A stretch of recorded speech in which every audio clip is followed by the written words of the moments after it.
नमस्कार दोस्तों, स्वागत है आपका जय भारत ऑनलाइन क्लासेज के यूट्यूब चैनल पर। एक बार फिर से आप लोगों के सामने मैं पूर्ण सिंह चंडावत भारतीय इतिहास लेकर उपस्थित हूँ। दोस्तों, हम हमारी पिछली क्लासों में भारतीय इतिहास पर कुछ चर्चा कर चुके थे। हमारा जो पहला चैप्टर था वो था भारतीय अर्थव्यवस्था पर ब्रिटिश प्रभाव, जिसमें हमने काफ़ी कुछ पढ़ लिया। हमने भू राजस्व व्यवस्था की चर्चा करी, द्वैत शासन की चर्चा करी और पिछली क्लास में हमने स्थायी बंदोबस्त पर भी चर्चा करी थी। साथ में कुछ प्रश्नों की भी चर्चा करी थी। इस क्लास में हम जो प्रश्न है उनके ऊपर चर्चा इस क्लास के अंत में करेंगे। तो दोस्तों, आज की क्लास स्टार्ट करते हैं। आज हमें रेतवाड़ी प्रणाली और महलवाड़ी प्रणाली के बारे में जानना है। तो दोस्तों, बात करते हैं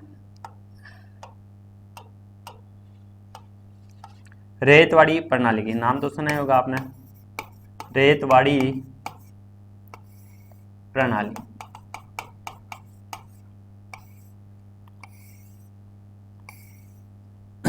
सबसे पहले हम ये जान लेते हैं कि रेतवाड़ी प्रणाली जिन क्षेत्रों पर लागू की जा रही है, यानी कि सबसे पहले ये मद्रास में लागू की गई। अब सवाल ये उठता है कि वो जो मद्रास है वहां पर अंग्रेजों को दीवानी अधिकार कैसे मिले, कर वसूलने के अधिकार कैसे मिले। जब कर वसूलने के अधिकार मिलेंगे तभी तो कोई कर वसूलने के लिए प्रणाली चलाई जाएगी अंग्रेजों के द्वारा। तो वो देख लीजिए दोस्तों, आपने सुना होगा आंग्ल मैसूर युद्धों के बारे में, और बात है तीसरे आंग्ल मैसूर युद्ध की, तृतीय आंग्ल मैसूर युद्ध की बात करते हैं। कंप्लीट है दोस्तों। ठीक है दोस्तों, ये जो तीसरा आंग्ल मैसूर है ये हो रहा था 1790 से 92 के बीच में, यानी कि 90 से 92 के बीच में कि युद्ध हुआ, तृतीय आंग्ल मैसूर युद्ध। युद्ध में एक तरफ टीपू सुल्तान है और टीपू सुल्तान के विरुद्ध है अंग्रेज, और अंग्रेजों का गवर्नर है कार्नवालिस। होता क्या है, जो कार्नवालिस होता है वो मराठों को अपनी तरफ मिला लेता है, और जो टीपू सुल्तान होता है उसके कई क्षेत्रों पर आक्रमण करके अधिकार कर लेता है, जैसे वेलूर है, मंगलोर है, जिसे आप बेंगलोर के नाम से जानते हैं।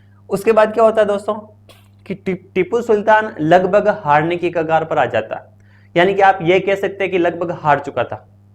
उसके बाद टीपू सुल्तान ने एक संधि करी थी जिसे आप जानते हैं श्रीरंगपट्टम की संधि। कौन सी संधि?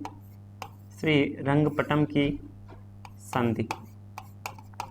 ये हुई थी 1792 ईस्वी में। कब हुई थी? 92 में। ठीक है, 1792 में एक संधि हुई, श्रीरंगपट्टम की संधि। ये जो युद्ध है तीसरा आंग्ल मैसूर युद्ध, इसके बारे में अभी हम यहाँ पर डिटेल से चर्चा करने वाले हैं नहीं। जब हम इसके बारे में पढ़ेंगे तभी इसके बारे में विस्तृत चर्चा करेंगे इस टॉपिक से रिलेटेड। अभी मैं बस ये देखना है कि अंग्रेजों के हाथ में जो मैसूर के वो क्षेत्र कैसे, जो मद्रास के क्षेत्र है वो कैसे हाथ लग रहे हैं। तो इस युद्ध में लगभग हारने की कगार के बाद एक संधि हो रही है, और ये संधि किस किस के बीच में हो रही है? तो अंग्रेजों का जो गवर्नर है कार्नवालिस, उसके बीच में, और इधर अपने टीपू सुल्तान, बड़ा ही प्यारा नाम है टीपू सुल्तान, इन दोनों के बीच में एक संधि हुई थी। कौन सी संधि है? श्रीरंगपट्टम की संधि। इस संधि में क्या किया? इस संधि में जो टीपू सुल्तान है, किसने?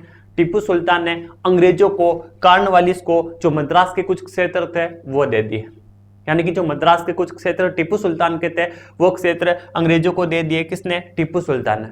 इस प्रकार अंग्रेज जो है उनके हाथ में मद्रास के कुछ क्षेत्र आए थे, यानी कि हम कह सकते हैं कि टीपू ने मद्रास के कुछ क्षेत्र किसको दे दिए? अंग्रेजों को दे दिए। किसने दे दिए? टीपू सुल्तान। यानी कि जब हम अंग्रेजों का और टीपू सुल्तान का संघर्ष पढ़ेंगे उसमें इस युद्ध के बारे में काफी डिटेल से चर्चा करेंगे हम। अभी केवल हमें यह जानना था कि ये मद्रास जो है, मद्रास के कुछ जो क्षेत्र है जहां पर हम लागू करेंगे इस रेतवाड़ी प्रणाली को, वो अंग्रेजों के हाथ में कैसे आ रहे हैं। ठीक है दोस्तों, तो हमने देखा कि एक युद्ध हो रहा है, तृतीय आंग्ल मैसूर युद्ध, जिसमें टीपू सुल्तान लगभग हार चुका था, और उसके बाद उसने एक संधि करी अंग्रेजों के साथ, कार्नवालिस के साथ, जिसे हम श्रीरंगपट्टम की संधि के नाम से जानते हैं। कब हुई? 1792 ईस्वी में। और इस संधि में क्या हुआ, तो जो टीपू सुल्तान था उसने मद्रास के कुछ क्षेत्र किसको दे दिए, अंग्रेजों को दे दिए। कंप्लीट है दोस्तों। यानी कि अब मद्रास के जो कुछ क्षेत्र है, ये जो मद्रास वाला भाग है, इसके जो कुछ क्षेत्र है वो किसके हाथ लगे, अंग्रेजों को। अंग्रेजों ने क्या किया, तो अंग्रेजों ने यहां प्रशासन चलाने के लिए, इन क्षेत्रों पर शासन चलाने के लिए 2 अधिकारियों को भेजा। दोनों काफी दक्ष थे। कौन कौन थे, तो आप नाम बताएंगे। एक थे अपने मुनरो और एक थे कर्नल रीड। एक थे कर्नल रीड और एक थे मुनरो। कर्नल रीड व मुनरो को भेजा। यानी कि जो मद्रास के क्षेत्र जो टीपू सुल्तान से इस संधि में अंग्रेजों के हाथ लग रहे हैं, वहां पर शासन चलाने के लिए किसको भेजा जा रहा है, कर्नल रीड को भेजा जा रहा है और मुनरो को भेजा जा रहा है। अब यहाँ पर ये जो क्षेत्र थे, इन पर दीवानी अधिकार भी अंग्रेजों को दिए टीपू सुल्तान ने।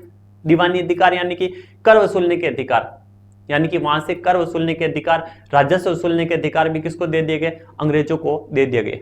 ठीक है, तो अंग्रेजों ने यहां पर शासन चलाने के लिए किसको भेजा, कर्नल रीड व मुनरो को। इन्होंने क्या किया, इन्होंने कहा कि हम जो है यहां पर स्थायी बंदोबस्त लागू नहीं करेंगे, हम किसी जमींदार को नहीं रखेंगे। इन्होंने कहा कि हम किसानों से सीधा व्यक्तिगत रूप से लगान समझौता करेंगे, सीधे किसान से लगान वसूलेंगे। कैसे, तो देखिए ये कह रहे हैं कि किसानों से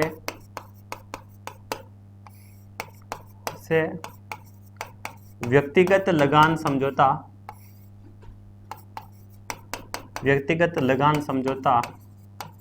किया गया।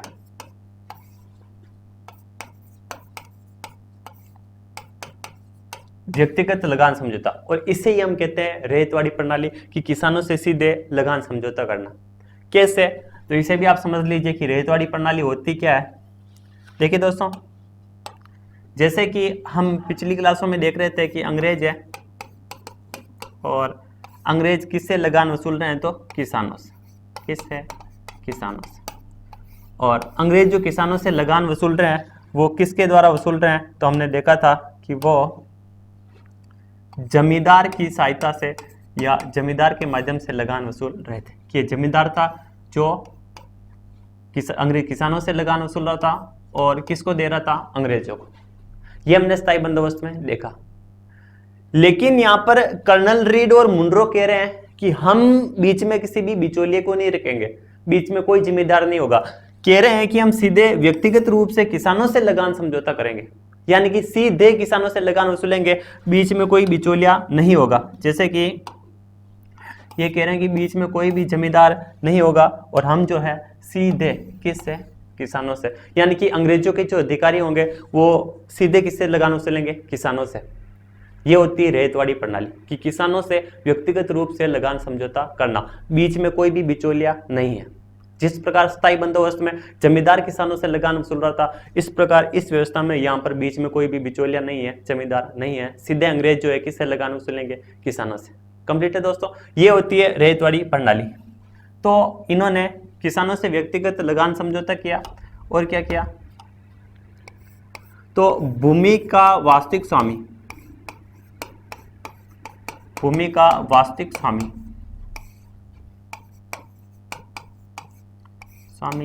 किसान को ही माना गया। किसको माना गया, किसान को माना गया, कि जो भूमि का वास्तविक स्वामी है वो किसान को माना गया।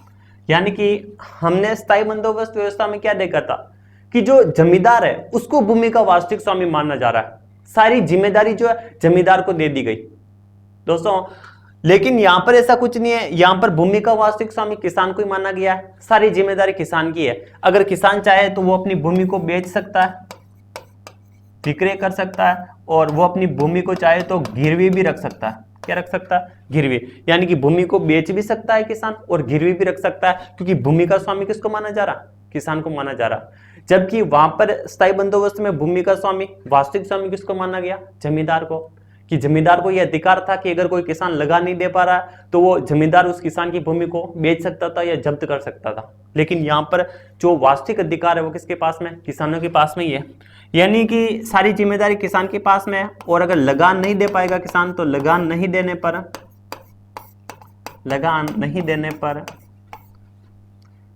भूमि जब्त कर ली जाएगी। क्या कर ली जाएगी, जब्त कर ली जाएगी। ये थी अपनी रेतवाड़ी प्रणाली। अगर आपसे पूछ लिया जाए कि लगान कितना वसूला जा रहा है तो 1/2 या 50% लगान के रूप में वसूला जा रहा है।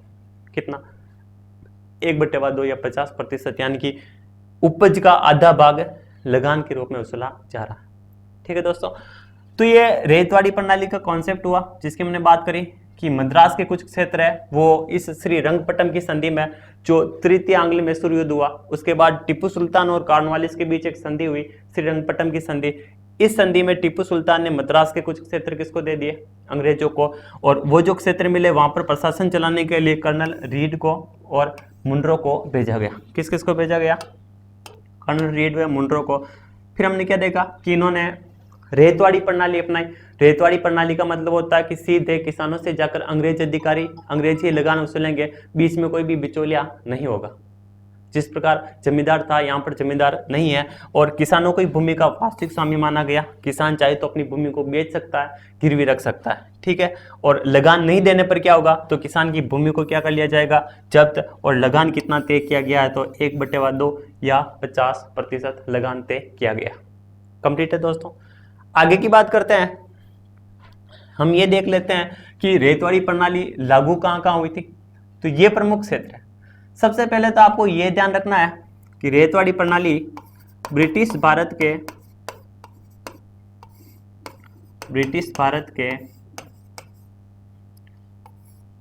51% भाग पर लागू हुई, यानी कि 51%, 51% भाग पर लागू हुई। देखिए दोस्तों, इससे पहले हमने पढ़ी थी स्थायी बंदोबस्त, वो मात्र 19% यानी कि 19% क्षेत्र पर लागू की गई थी। अगर आपको यह पूछा जाता है कि सबसे कम क्षेत्र पर कौन सी प्रणाली लागू की जा रही है, तो अपनी स्थायी बंदोबस्त मात्र 19% क्षेत्र पर। और अगर यह पूछा जाता है कि सबसे अधिक क्षेत्र पर कौन सी प्रणाली लागू की गई, कि ब्रिटिश भारत के सबसे अधिक क्षेत्र पर कौन सी प्रणाली लागू की गई, तो आप कहेंगे अपनी कौन सी, रेतवाड़ी, लगभग 51% भाग पर लागू की गई। और प्रमुख क्षेत्र कौन कौन से, तो आप देख रहे हैं कि मद्रास, कुर्ग, बंबई, असम, पूर्वी बंगाल। ये पूर्वी बंगाल बोले तो बांग्लादेश जिसे आप जानते हैं, ये प्रमुख क्षेत्र थे। अब देखिए बात करते हैं कि इसे कुछ लागू करने संबंधी टॉपिकों पर। तो अगर ये देखा जाए कि अगर आपसे पूछा जाता है कि रेतवाड़ी प्रणाली सबसे पहले कहाँ लागू की गई, तो आप बताएंगे 12 महल में। मद्रास में एक जिला आता है 12 महल, और वहां पर लागू की गई। कब लागू की गई, तो 1792 में, 92 में। सबसे पहले रेतवाड़ी प्रणाली कहां लागू की गई, पहला प्रश्न, उसका आंसर होगा 12 महल में, जो मद्रास में पड़ता था जिला। कब लागू हुई, 1792 में। और यह पूछा जाएगा कि सबसे पहले रेतवाड़ी प्रणाली किसने लागू करी, तो कर्नल रीड ने। ये जो 12 महल नजर आ रहा है आपको, यहाँ पर कर्नल रीड ने 1792 में सबसे पहले रेतवाड़ी प्रणाली लागू करी थी। इसलिए पूछा जाता है कि सबसे पहले रेतवाड़ी प्रणाली को लागू करने वाले कौन थे, तो कर्नल रीड थे। कहां पर, 12 महल में। कब, 1792। कंप्लीट है दोस्तों। फिर आगे इसे बढ़ाते गए, फिर 1820 में पूरे मद्रास में, 1825 में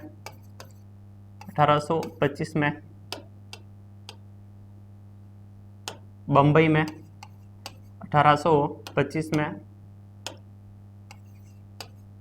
बंबई में लागू की गई। उसके बाद पूर्वी बंगाल और असम में भी बढ़ा दिया गया, ठीक है ना। तो ये जो प्रमुख क्षेत्र आपको ध्यान रखना है। अगर पूछ लिया जाता है कि रेतवाड़ी प्रणाली कहाँ कहाँ लागू की गई, तो मद्रास तो प्रमुख है ही है, बंबई है, पूर्वी बंगाल है, असम है, और कर्नाटक का कौन सा है, कुर्ग वाला क्षेत्र है। कितने प्रतिशत भाग पर, तो 51% भाग पर। कंप्लीट है दोस्तों। आगे की बात करते हैं। अब हम बात करते हैं महालवाड़ी प्रणाली की। किसकी बात करते हैं, महालवाड़ी प्रणाली की, कि महालवाड़ी प्रणाली क्या होती है। तो दोस्तों अब हम बात करते हैं महालवाड़ी प्रणाली। किसकी बात करते हैं? महालवाड़ी प्रणाली। क्या है महालवाड़ी प्रणाली? दोस्तों महाल से बना है महालवाड़ी, और जो महाल होता है, महाल का अर्थ होता है गांव। क्या अर्थ होता है? क्या आप कह सकते हैं कि महाल, और महाल का अर्थ ही होता है गांव। अब ये गांव और महाल से कैसे संबंधित है, ये जो अपनी प्रणाली है, ये देखिए किसी भी कोई भी अगर राजस्व व्यवस्था है ना, जैसे रेतवाड़ी हो, अस्थायी बंदोबस्त हो, उसमें दो चीजें होती है। एक तो लगान का निर्धारण किया जाता है और एक राजस्व वसूली की जाती है। एक तो राजस्व का निर्धारण किया जाता है। निर्धारण में हम ये देखते हैं कि राजस्व किस प्रकार से तय किया जा रहा है, कि राजस्व कैसे तय किया जा रहा है कि हमें कितना वसूलना है। और राजस्व वसूली में हम ये देखते हैं कि राजस्व वसूला कैसे जा रहा है, वसूलने की क्या प्रोसेस है, क्या प्रक्रिया। जैसे स्थायी बंदोबस्त में जमींदार के द्वारा और रेतवाड़ी में सीधे किसानों से वसूला जा रहा है। इस प्रकार इस महालवाड़ी प्रणाली में कैसे राजस्व वसूला जा रहा है और राजस्व का तय कैसे किया जा रहा है, ठीक है ना। तो राजस्व का निर्धारण इसमें दोस्तों ये देख लीजिए पहले आपको, इसमें पूरे महाल या आप कह सकते हैं कि गांव, और क्या कह सकते हैं, गांव भी कह सकते हैं, क्योंकि महल को क्या कह रहे हैं, गांव। पूरे गांव के कुल उत्पादन के आधार पर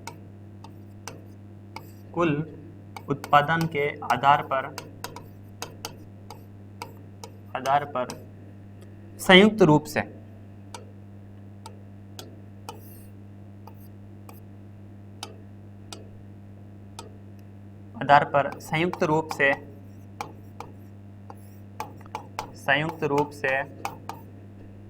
लगान का निर्धारण किया जाता है।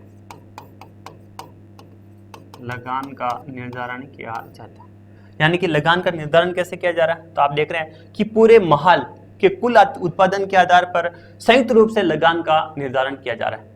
कैसे? तो मालवाड़ी प्रणाली को समझ लीजिए आप लोग। दोस्तों देखिए, जैसे कि ये कोई गांव है, क्या है, गांव, इसे आप कह सकते हैं गांव, और ये गांव के किसान है, क्या है, किसान, और आप कह रहे हैं कि ये क्या है, गांव है, ठीक है दोस्तों। लगान कौन वसूल रहा है, तो लगान वसूल रहा है अंग्रेज। कौन वसूल रहा है, अंग्रेज। इस गांव से लगान वसूल रहे हैं, ये कोई गांव है, इससे लगान वसूलना है अंग्रेज को। हम पूरे महल की बात करें तो अंग्रेज क्या करेंगे, इसी गांव से मुखिया को चुनेंगे, या आप कह सकते हैं कि मुखिया या प्रतिनिधि इसी गांव के मुखिया को चुनेंगे। अब ये मुखिया क्या करेगा, ये मुखिया अंग्रेजों को बताएगा कि इस गांव की कौन सी भूमि बंजर है, कौन सी भूमि उपजाऊ है, कौन सी भूमि से कितनी आय प्राप्त हो रही है, कितना उत्पादन हो रहा है। और उसके बाद में संयुक्त रूप से, कैसे, संयुक्त रूप से लगान का निर्धारण किया जाता है, कुल उत्पादन निकालकर। कुल उत्पादन, पूरे गांव का कुल उत्पादन निकाला जाएगा और उसके बाद में संयुक्त रूप से निर्धारण किया जाएगा। कैसे, तो देखिए, जैसे कि इस गांव में टोटल 100 किसान है। कितने किसान है, 100। और ये जो 100 किसान है, ये सभी मिलकर कुल 2 लाख रुपए कमाते हैं। यानी कि ये जो पूरा गांव है, इसमें टोटल 100 किसान है, या इस गांव के जो सभी किसान है, कुल मिलाकर कितने रुपए कमा रहे हैं, 2 लाख रुपए। तो ये क्या करेंगे कि इस गांव का जो कुल उत्पादन 2 लाख रुपए है, इसका जो राजस्व वसूल रहे हैं, जैसे ये राजस्व वसूल रहे हैं 1/2 या 50%, यानी कि उपज का आधा भाग लगान के रूप में वसूल रहे हैं। तो ये क्या करेंगे कि जब गांव का कुल उत्पादन 2 लाख रुपए है, तो इसका आधा यानी कि 1 लाख रुपए लगान तय कर लेंगे कि हमें इस गांव से जो है 1 लाख रुपए लेना है। ये होती है महलवाड़ी व्यवस्था।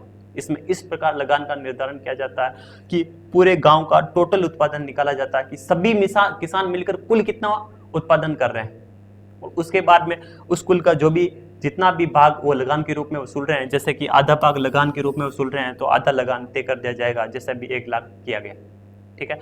यानी कि एक किसान का लगान तय नहीं किया जा रहा कि ये किसान है जो 2000 रुपये कमा रहा है, तो इससे 1000 रुपये हमें लगान के रूप में लेना है। ये अगर 5000 कमा रहा है तो 2500 लगान के रूप में लेना है।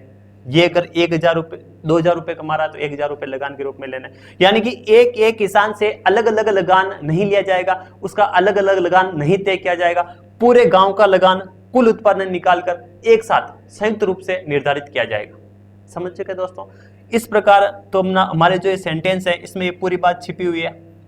हमने देखा कि पूरे महल या गांव के कुल उत्पादन के आधार पर, जैसे हमने देखा कि गांव का कुल उत्पादन अभी जो 100 किसान है, सभी किसान मिलकर 2 लाख रुपए कमा रहे हैं, और गांव का कुल उत्पादन के आधार पर संयुक्त रूप से सभी का एक साथ उसका आधा यानी कि 1 लाख रुपए 1/2 निकालकर लगान के रूप में तय कर दिया गया। इस प्रकार लगान का निर्धारण किया जाता। दूसरी चीज होती है इसमें कि राजस्व वसूली। राजस्व वसूली की लगान वसूलने की क्या प्रक्रिया, जो लगान लेने की प्रोसेस क्या है, प्रक्रिया क्या है, किस प्रकार लगान लेंगे, तो वो भी देख लिया आप। इसमें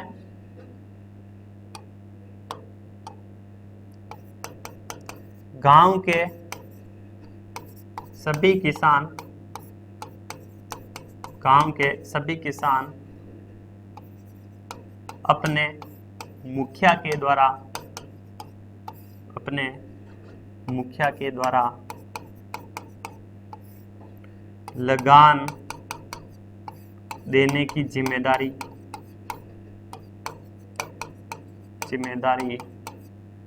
स्वयं लेते हैं। यानी कि ये जो गांव के सभी किसान हैं, ये मुखिया के द्वारा अपने मुखिया के माध्यम से अपना जो सभी लगान इकट्ठा करके अपने मुखिया के माध्यम से किसे देंगे, अंग्रेजों को। जिस प्रकार अभी हमने देखा कि कुल जो लगान है इस गांव से अगर हमने तय किया कि 1 लाख रुपए वसूलने हैं, तो ये जो सभी किसान मिलकर ये जो 1 लाख रुपए है ये इस मुखिया को देंगे कर के रूप में, और ये मुखिया कहां तक पहुंचा देगा, अंग्रेजों तक। ये होती है प्रणाली। हमने देखा निर्धारण कैसे किया जा रहा है, तो पूरे गांव का टोटल उत्पादन, यानी कि सभी किसान, पूरे गांव के जो सारे किसान हैं मिलकर 2 लाख रुपए कमा रहे हैं, और टोटल उत्पादन निकालकर राजस्व का निर्धारण संयुक्त रूप से किया जा रहा है। सभी का लगान एक साथ निर्धारित किया जा रहा है कि कुल उत्पादन निकाला और एक साथ 1 लाख रुपए, किस पूरे गांव से मैं 1 लाख रुपए वसूलने हैं। यानी कि एक एक किसान का अलग अलग लगान निर्धारित नहीं किया जा रहा है। कंप्लीट है। दूसरी बात हम क्या देख रहे हैं कि लगान दे कैसे रहे, तो सभी किसान जो है सारा जो लगान है वो किसके माध्यम से, मुखिया के माध्यम से किसको दे रहे हैं, अंग्रेज को दे रहे हैं, और जिम्मेदारी खुद किसान की है कि वो लगान देगा, क्योंकि यहाँ पर जो भूमि का स्वामी है वो किसान को ही माना गया। ठीक है दोस्तों, तो ये थी महलवाड़ी प्रणाली जिसकी हमने कॉन्सेप्ट की बात करी। आगे देखो इसमें क्या है, निर्धारण और वसूली की प्रक्रिया हमने देख ली। इसमें भी किसान को भूमि का स्वामित्व दिया गया, यानी कि भूमि का स्वामित्व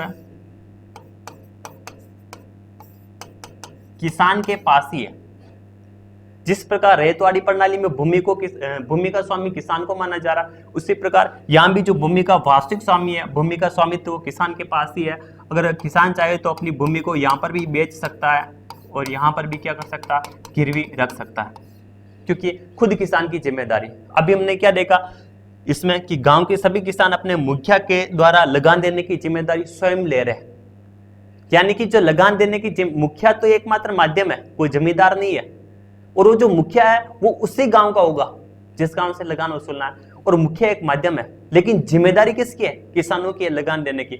अगर किसान लगान नहीं दे पाते हैं तो उनकी भूमि को जब्त कर लिया जाएगा। क्या कर लिया जाएगा, जब्त कर लिया जाएगा, जिस प्रकार रेतवाड़ी प्रणाली में। कंप्लीट है दोस्तों, ये हुई इसके कॉन्सेप्ट की बात।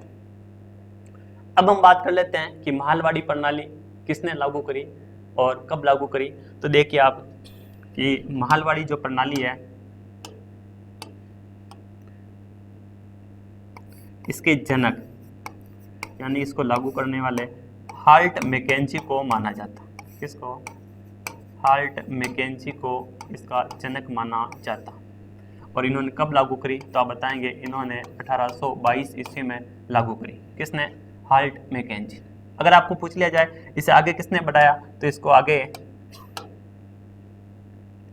मार्टिन बर्ट नामक व्यक्ति ने, मार्टिन बर्ट ने आगे बढ़ाया।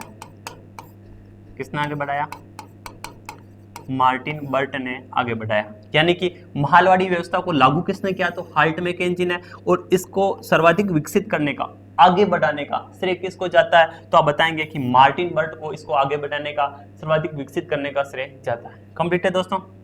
मार्टिन बर्ट को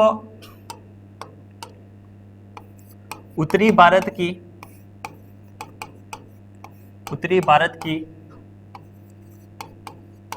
भूमिकर व्यवस्था का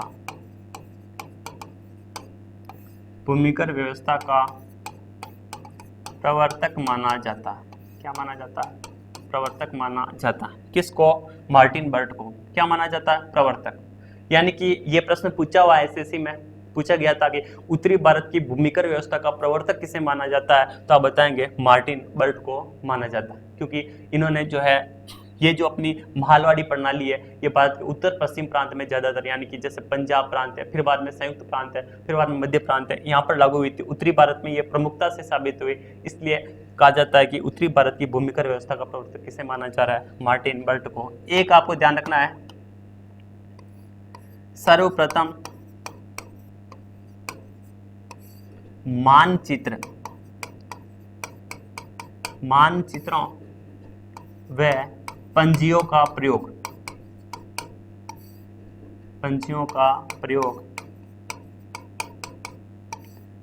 इसी प्रणाली में हुआ। कंप्लीट है दोस्तों। देखिए ये बहुत इंपॉर्टेंट चीज है, ध्यान रखना आप कि सर्वप्रथम मानचित्रों और पंजियों का प्रयोग जो है सबसे पहले महालवाड़ी प्रणाली में हो रहा है। क्या जरूरत पड़ी मानचित्रों की? तो दोस्तों हम देख रहे हैं कि महालवाड़ी व्यवस्था में पूरे गांव का लगान एक साथ वसूला जा रहा है, तो हमें पता होना चाहिए ना कि गांव जो अलग अलग होंगे, किस गांव की कितनी सीमा है, तो उसके लिए किसकी जरूरत पड़ेगी? मानचित्रों की। और उसके रिकॉर्ड की भी जरूरत पड़ेगी, तो किसकी जरूरत पड़ेगी? पंजियों की। तो सबसे पहले मानचित्रों की और पंजियों का जो प्रयोग किया जा रहा है वो कौन सी प्रणाली में किया जा रहा है? अपनी महालवाड़ी प्रणाली में किया जा रहा है। तो दोस्तों ये महालवाड़ी प्रणाली से संबंधित कुछ महत्वपूर्ण बिंदु, अगर ये पूछा जाता है कि महालवाड़ी प्रणाली कहाँ लागू हुई, कौन कौन से क्षेत्र में लागू हुई, तो ये 3 प्रमुख क्षेत्र है। सबसे पहले तो आपको ध्यान रखना है कि ब्रिटिश भारत के लगभग 30% क्षेत्र पर लागू हुई। कौन सी प्रणाली? तो महालवाड़ी प्रणाली ब्रिटिश भारत के लगभग 30% क्षेत्र पर लागू हुई थी। कंप्लीट है दोस्तों।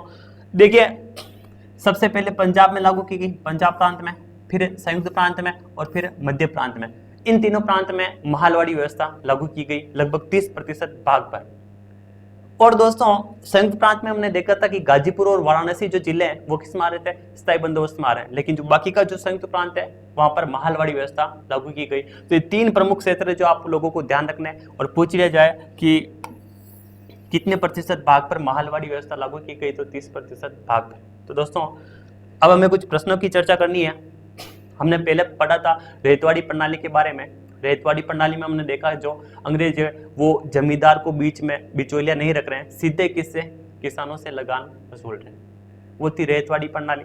लागू किसने करी? तो हमने देखा कि कर्नल रीड ने बारामेल जिले में जो मद्रास का है 1792 में सबसे पहले उसको लागू किया था रेतवाड़ी प्रणाली को। प्रमुख क्षेत्र हमने देखे थे कि मद्रास है, कुर्ग है, बंबई है, पूर्वी बंगाल है, असम है, और भारत के लगभग 51% भाग पर, सर्वाधिक भाग पर रेतवाड़ी प्रणाली ही लागू हुई थी। फिर हमने मालवाड़ी प्रणाली की चर्चा करी।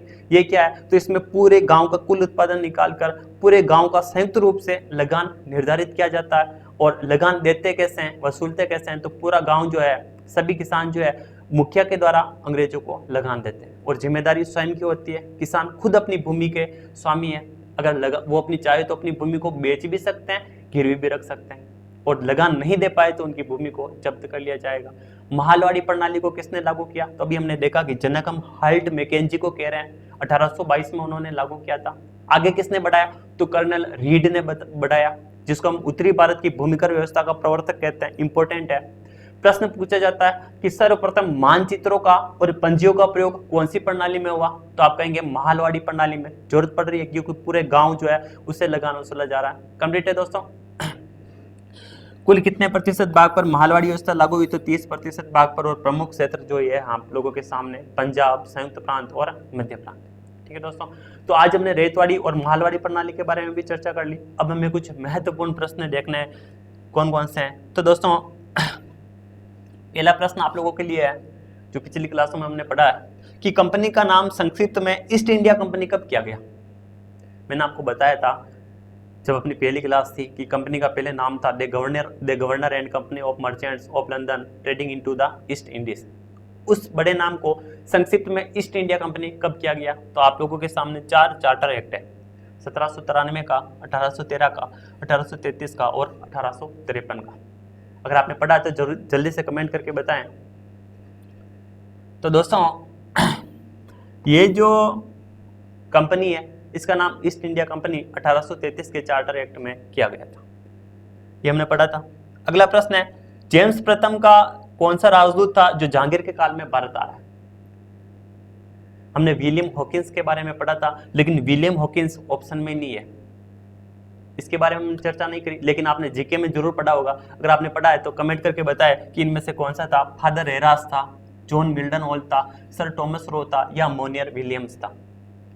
कोई एक था जो 1615 में आया और 1616 में उसकी मुलाकात अजमेर में जहांगीर से हुई थी। कौन था?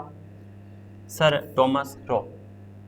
और टॉमस रो ने क्या किया? तो आप लोगों को पता है कि जहांगीर से अनुमति मांगी और भारत के काफी सारे क्षेत्रों में व्यापार करने की अनुमति इसे मिल गई थी जहांगीर से। और साथ ही इसने दुर्गीकरण की, किलेबंदी करने की, किले बनाने की अपनी व्यापारिक कोटियों पर अनुमति भी प्राप्त करी थी जहांगीर से। ठीक है दोस्तों, अगला क्वेश्चन आप लोगों के लिए, अंग्रेजों को बंबई कैसे मिला? एक अच्छी और अजीब कहानी है जिसके बारे में हमने चर्चा करी थी कि अंग्रेजों को बंबई कैसे मिला। तो पुर्तगालियों को हराकर मिला, विवाह में दहेज के रूप में मिला, मुगल सम्राट से संधि करके मिला, मराठा से उपहार के रूप में मिला। तो दोस्तों हम सब ने पढ़ा है कि एक पुर्तगालियों की राजकुमारी थी कैथरीन ब्रिगेंजा। कौन थी?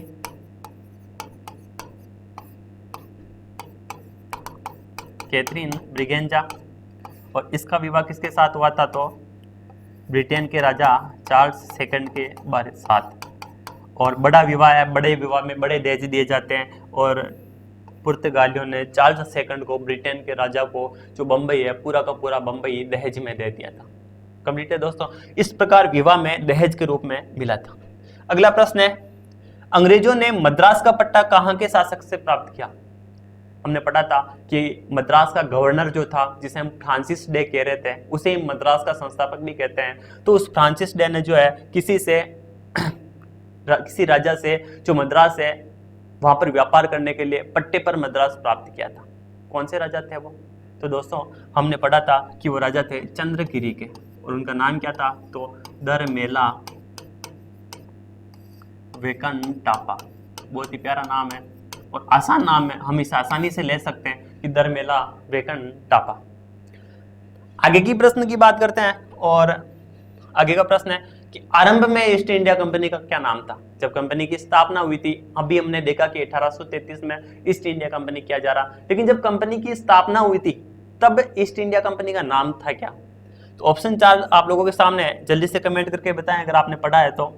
ऑप्शन पहला है a British India company to trade with India, B है a company of merchants of London, C a company of private merchants of London, और द है the governor and company of merchants of London trading into the East Indies. तो कौन सा इसका सही answer है? जल्दी से कमेंट करके बताएं। मुझे पता है कि आप लोगों ने अनुमान तो लगा ही लिया होगा, इसका जो सही आंसर है वो कौन सा है? The governor and company of merchants of London trading into the East Indies. इसे 1833 में ईस्ट इंडिया कंपनी कर दिया गया। अगला प्रश्न है, कलकत्ता की स्थापना किसने करी थी? हम इसके ऊपर चर्चा नहीं कर पाए थे क्योंकि हमने केवल भूमिका बनाई थी अपने टॉपिक की, विस्तृत चर्चा नहीं करी थी। जब हम यूरोपियन जातियों का आगमन पढ़ेंगे तो उसमें हम इसके बारे में विस्तृत चर्चा करेंगे, लेकिन फिर भी आप लोगों के लिए महत्वपूर्ण प्रश्न है, अगर किसी ने पढ़ रखा है तो जरूर बताएं कि कौन सा है, कि कोलबर्ट है, जॉब चार्नोक है, क्लाइव है या डुप्ले है। ठीक है, कलकत्ता की स्थापना किसने करी थी? तो दोस्तों इसका जो सही आंसर है वो है जॉब चार्नोक। इस जॉब चार्नोक ने जो है अपने कलकत्ता नगर की स्थापना करी थी। कंप्लीट है दोस्तों। तो ये आज कुछ महत्वपूर्ण प्रश्न थे जो आप लोगों के लिए कह सके तो बहुत इंपॉर्टेंट साबित हो सकते हैं आने वाले एग्जामों में। दोस्तों हमने कल रैयतवाड़ी प्रणाली के बारे में कल स्थायी बंदोबस्त के बारे में चर्चा कर ली थी। स्थायी बंदोबस्त में जो जमींदार है उसको भूमि का वास्तविक स्वामी माना गया और एक निश्चित राशि तय की गई औसत निकालकर जिसे वसूला जा रहा है, वो स्थायी बंदोबस्त थी। फिर हमने आज रैयतवाड़ी के बारे में बात करी, किसानों से सीधा अंग्रेज लगान वसूल रहे हैं। फिर मालवाड़ी प्रणाली से के बारे में बात करी, जिसमें पूरे गांव से एक साथ लगान वसूला जा रहा है। तो हमने तीनों जो महत्वपूर्ण प्रणालियां थी उनके बारे में भी बात कर ली, द्वैध शासन के बारे में भी बात कर ली और भू राजस्व व्यवस्था के बारे में बात कर ली। अब हमें आगे वाली क्लास में पढ़ने उपनिवेशवाद के जो चरण है उनके बारे में पढ़ना है, तो उसके बारे में हम चर्चा करेंगे। तो दोस्तों पढ़ते रहिए। इस क्लास के बाद, इस टॉपिक के पूरा होने के बाद हम जो है इस टॉपिक का एक टेस्ट भी लेंगे। तो दोस्तों आप पढ़ते रहिए और अच्छी तैयारी करिए और स्वस्थ रहिए। तब तक के लिए नमस्कार। जय हिंद, जय भारत।